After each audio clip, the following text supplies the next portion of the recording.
नमस्कार friends, Aastha group of education की online video क्लासों में आपका स्वागत है।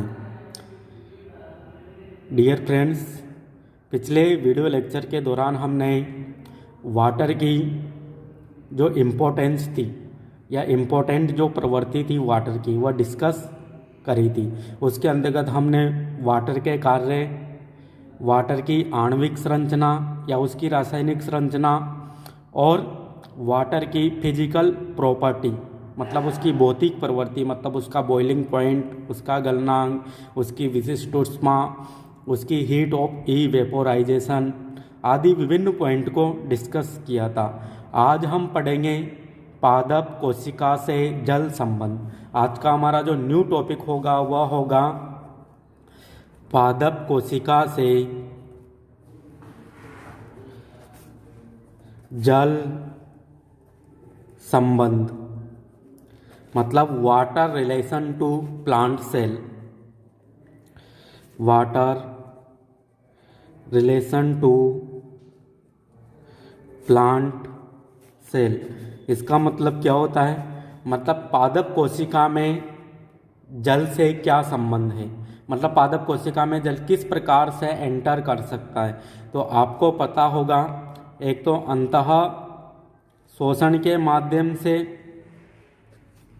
या अंतः चूषण के माध्यम से एंटर कर सकता है, या विसरण की प्रोसेस के द्वारा एंटर कर सकता है, या परासरण की प्रोसेस के द्वारा एंटर कर सकता है। तो आज हम डिस्कस करने वाले हैं इम्बाइबिशन या अंतः चूषण या अंतः शोषण। तो हमारा जो फर्स्ट टॉपिक होगा इसमें वह होगा इम्बाइबिशन या अंतः चूषण, या कभी कभी से अंतः शोषण भी बोला जाता है। तो आज हम इसको डिस्कस करेंगे और साथ में ही विसरण को भी हम यहाँ पर डिस्कस करेंगे। तो अगर इम्बाइबिशन या अंतः चूषण या अंतः शोषण की हम बात करें तो अंतः शोषण क्या होता है? कोशिका में जितने भी हाइड्रोफिलिक कोलाइड्स या जलप्रिय कोलाइड्स पाए जाते हैं उनके द्वारा जो वाटर का अवशोषण किया जाता है उसे ही क्या कहा जाता है? इम्बाइबिशन या अंतः चूषण या अधिशोषण कहा जाता है। मतलब कोशिका में जितने भी हाइड्रोफिलिक जो कोलाइड्स है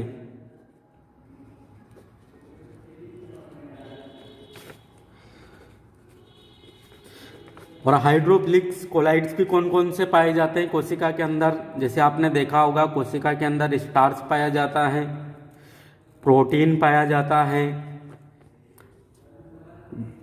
स्टार्च, प्रोटीन और विभिन्न प्रकार के जो कार्बोहाइड्रेट हैं वह इसमें पाए जाते हैं। जैसे सेलुलोज है, उनके द्वारा भी क्या किया जाता है? वाटर का अवशोषण किया जाता है।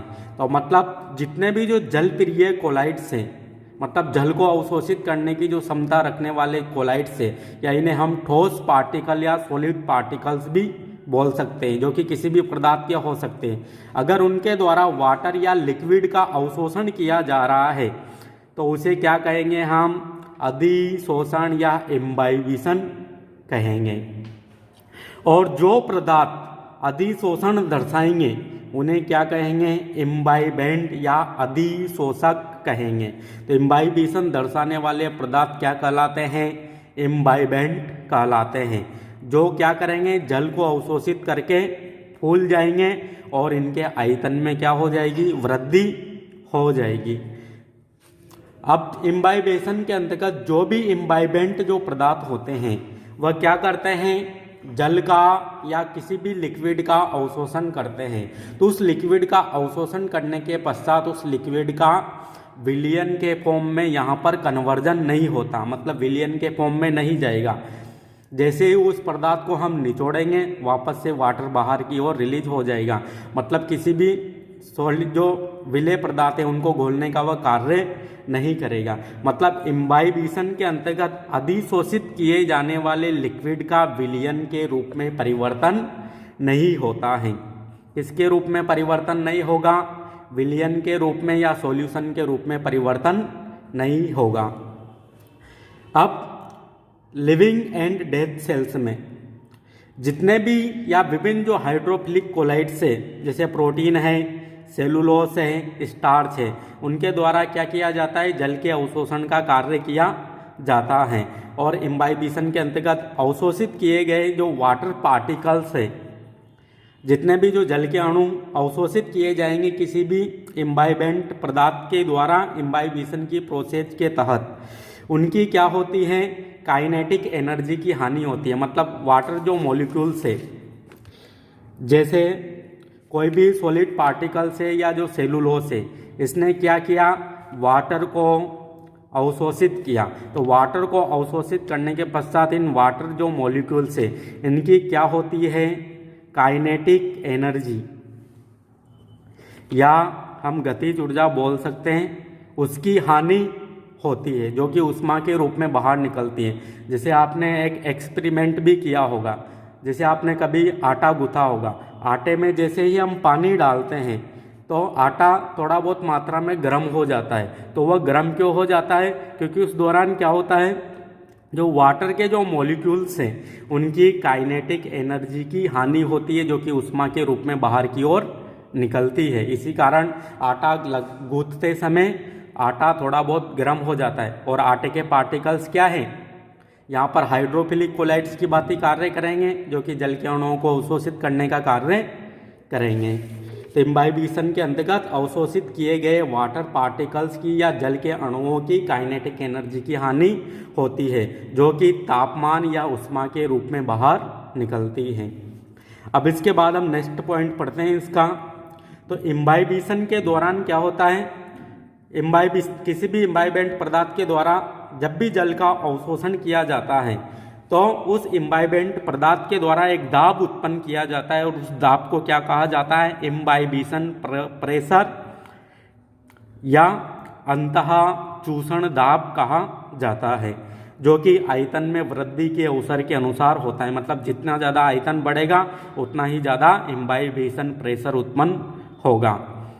और यह जो प्रेशर होता है, इसका उपयोग क्या किया जाता है? प्राचीन काल में चट्टानों को तोड़ने के लिए किया जाता है। जैसे कोई भी लकड़ी है, अगर उस लकड़ी को हम भिगो दें, कोई भी सॉलिड लकड़ी है, अगर उस लकड़ी को हम भिगो दें तो उस लकड़ी का क्या होता है? आयतन बढ़ जाता है, क्योंकि लकड़ी के पार्टिकल्स यहाँ पर किसकी बात ही कार्य करेंगे? हाइड्रोफिलिक कोलाइड्स की बात ही कार्य करेंगे। वह जल को अवशोषित करेंगे, जिसके कारण लकड़ी के आयतन में वृद्धि होगी, मतलब लकड़ी फूल जाएगी। अगर इस फूली हुई लकड़ी को हमें नहीं फुलाना हो, अगर इस लकड़ी को हम क्या दें? वाटर भी दे, परंतु इसको फूलने भी नहीं दे, तो उस दौरान इसके द्वारा काफ़ी ज़्यादा मात्रा में इम्बाइबिशन प्रेशर उत्पन्न होगा। और इसी एक्सपेरिमेंट का उपयोग हम किसको तोड़ने के लिए करते हैं? बड़ी बड़ी चट्टानों को तोड़ने के लिए करते हैं, क्योंकि बड़ी बड़ी जो चट्टानें होती हैं, इनके बीच में क्या करते हैं? लकड़ी के जो लट्ठे होते हैं उनको फंसा देते हैं, और ऊपर से क्या डालते हैं? पानी डालते हैं। और पानी डालने के कारण जो लकड़ी होती है वह क्या हो जाती है? फूल जाती है जल को अवशोषित करके, और फूलने के फलस्वरूप वह क्या करती है? इम्बाइबिशन प्रेशर उत्पन्न करती है, जिसके कारण जो चट्टानें होती है वह टूट जाती हैं। इसके बाद हम इसका अगला पॉइंट पढ़ते हैं, और अगले पॉइंट के अंतर्गत क्या है? जो इम्बाइबिशन है, अगर इसको हम वास्तविक रूप से देखें तो एक विशिष्ट प्रकार का विसरण है। मतलब विसरण क्यों कर रहे हैं इम्बाइबिशन को? क्योंकि यहाँ पर जो ये वाटर पार्टिकल्स है या जो जल के अणु है, वह अपनी लो वाटर पोटेंशियल से या अपनी जहाँ पर इनकी ज़्यादा मात्रा है वहाँ से ये अपनी कम मात्रा की ओर मूव कर रहे हैं। मतलब हम यहाँ से ये कह सकते हैं कि वास्तविक रूप से इम्बाइबिशन एक प्रकार का विसरण है, और विसरण में क्या होता है? ज़्यादा से कम की ओर क्या होता है? ये गमन करते हैं। तो वाटर पार्टिकल जहाँ पर ज़्यादा होंगे वहाँ से वह किस ओर गमन करेंगे? उनके कम होने की ओर, मतलब वहाँ जहाँ पर वह कम है उस ओर गमन करेंगे। तो इम्बाइबिशन एक विशिष्ट प्रकार का विसरण है, और उसका मान किसके ऊपर डिपेंड करता है? वाटर पोटेंशियल या जल विभव पर डिपेंड करता है। और वाटर पोटेंशियल हमारा एक पृथक से टॉपिक है, उसको वहाँ पर हम डिस्कस करेंगे। तो यहाँ पर इम्बाइबिशन एक विशिष्ट प्रकार का डिफ्यूजन है जिसका मान वाटर पोटेंशियल पर डिपेंड करता है। और किसी भी पदार्थ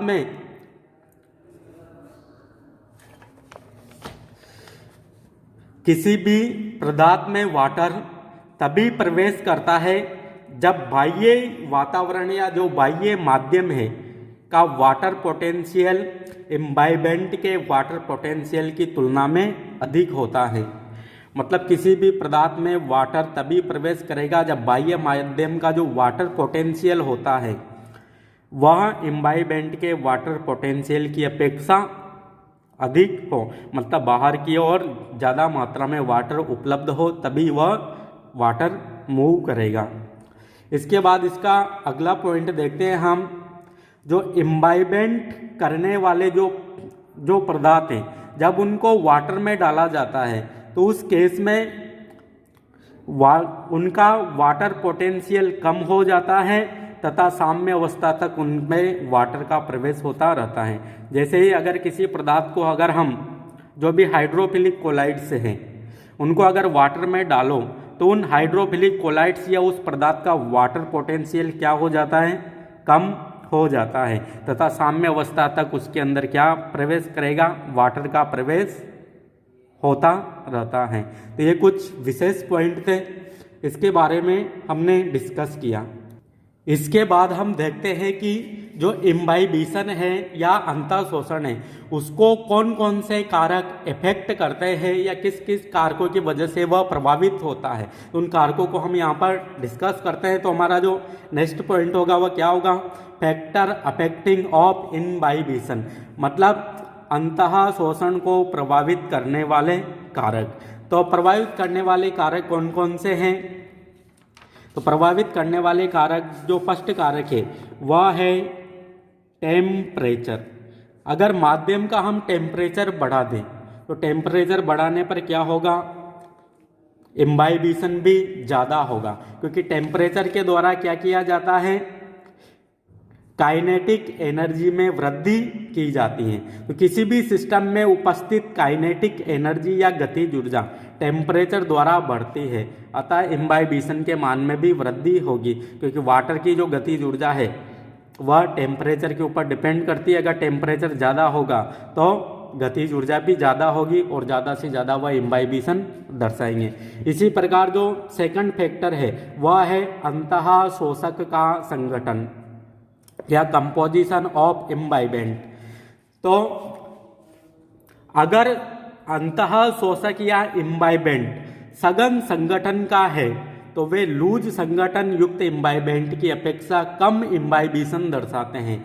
मतलब अगर हाइड्रोफिलिक कोलाइड्स काफ़ी ठोस प्रकृति का है तो वह जो ढीले हाइड्रोफिलिक कोलाइड्स है उनकी अपेक्षा कम मात्रा में क्या दर्शाएंगे, इम्बाइबिशन या अंतःशोषण दर्शाएंगे, मतलब जल का कम से कम वह अवशोषण करेंगे। जैसे कोई एक लकड़ी का ठोस पार्टिकल ले लीजिए जिसके कण काफ़ी पास हैं, या लकड़ी का लट्ठा ले लीजिए, एक ले लीजिए आप लकड़ी का बुरादा, तो कौन सबसे ज़्यादा या ज़्यादा से ज़्यादा अंतःशोषण या जल का अवशोषण करेगा, तो लकड़ी का बुरादा अवशोषण करेगा। तो यहाँ पर यही पॉइंट लिखा हुआ है, अगर यदि इम्बाइबेंट सघन संगठन के होते हैं तो वे ढीले संगठन युक्त इम्बाइबेंट की अपेक्षा कम इम्बाइबिशन दर्शाते हैं। इसी प्रकार इम्बाइबेंट तथा वाटर मॉलिक्यूल्स के मध्य पारस्परिक संबंध तथा आकर्षण भी इम्बाइबिशन की गति को प्रभावित करते हैं। मतलब जो इम्बाइबेंट हैं और वाटर मॉलिक्यूल्स है इनके मध्य पारस्परिक संबंध और आकर्षण होना भी जरूरी होता है। अगर आकर्षण नहीं है तो वह पदार्थ वाटर का अवशोषण नहीं करेगा।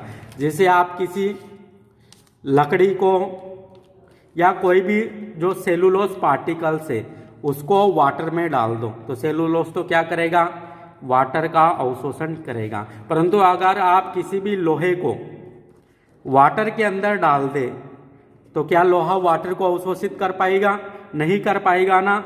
तो इम्बाइबेंट जो पदार्थ होता है और वाटर मॉलिक्यूल्स होते हैं उनके मध्य संबंध तथा आकर्षण होना भी जरूरी होता है। तो यही पॉइंट को यहाँ पर डिस्कस किया है कि ये पॉइंट भी यहाँ पर क्या करता है, इम्बाइबिशन की जो गति होती है उसको प्रभावित करते हैं। इसका जो थर्ड पॉइंट है वह है पीएच ऑफ मीडियम, माध्यम की प्रकृति या माध्यम की पीएच क्या होनी चाहिए।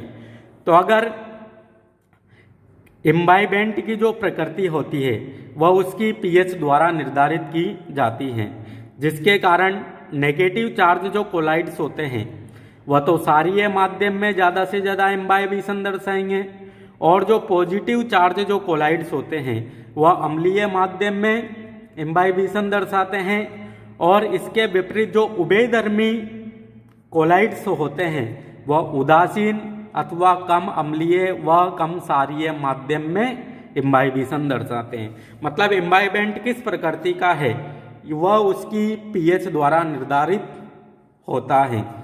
अगर इम्बाइबेंट नेगेटिव चार्ज है, नेगेटिव चार्ज कोलाइड है, तो वह क्षारीय माध्यम में ज़्यादा से ज़्यादा इम्बाइबिशन दर्शाएगा। अगर इम्बाइबेंट पॉजिटिव चार्ज कोलाइड्स है तो वह अम्लीय माध्यम में दर्शाएगा।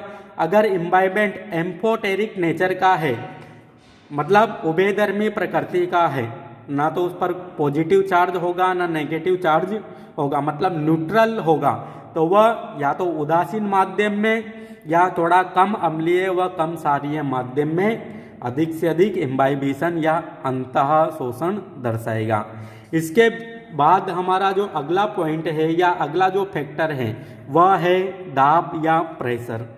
तो जो इम्बाइबिशन होता है, इम्बाइबिशन के फलस्वरूप क्या होता है, हाई इम्बाइबिशन प्रेशर उत्पन्न होता है, मतलब ज़्यादा से ज़्यादा अंतः शोषण दाब उत्पन्न होता है।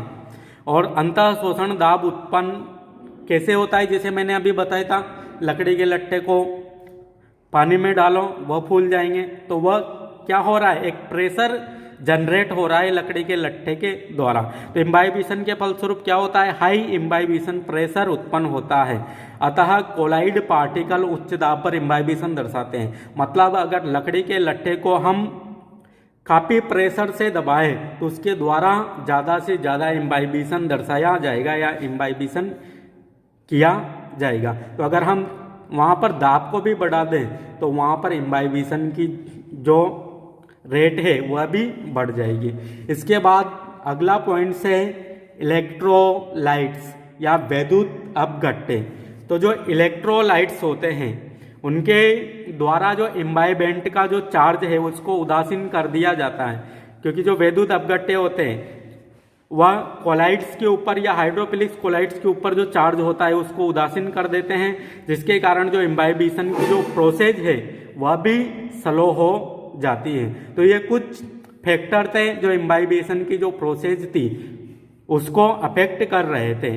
अब इम्बाइबिशन का इम्पोर्टेंस क्या है, तो अगर इसके इम्पोर्टेंस की बात करें तो ये इम्बाइबिशन कहाँ कहाँ पर लगता है किसी भी प्लांट्स के अंदर। तो जो इम्बाइबिशन होते हैं उनके द्वारा क्या किया जाता है, सीड जर्मिनेशन के दौरान हेल्प की जाएगी, और जो यंग सेल्स होती हैं उनमें जो वाटर का जो अवशोषण होता है उसके लिए इम्बाइबिशन जरूरी होता है। तो जो सीड जर्मिनेशन होता है तो सीड में भी क्या होता है, विभिन्न प्रकार के पार्टिकल्स होते हैं, कोलाइड पार्टिकल्स, जिसे कुछ मात्रा में उनमें सेलुलोस होगा, प्रोटीन होगा, तो उनके द्वारा क्या किया जाएगा, जल का अवशोषण किया जाएगा और जल अवशोषित करके वो फूल जाएंगे। इस प्रकार वो जर्मिनेट हो जाते हैं। तो सीड जर्मिनेशन के लिए इम्बाइबिशन जरूरी होता है। और जो यंग सेल्स होती है वह भी वाटर का अवशोषण इम्बाइबिशन प्रोसेस के तहत ही करती है। तो ये था इम्बाइबिशन का इम्पोर्टेंस। और इम्बाइबिशन में क्या होता है, जो हाइड्रोफिलिक्स कोलाइड्स हैं, हाइड्रोफिलिक्स कोलाइड्स, जैसे हमने किसी भी लिविंग या डेथ सेल्स के अंदर बात की, एक तो उसमें क्या होता है, सेलुलोस होता है, विभिन्न प्रकार के कार्बोहाइड्रेट होते हैं,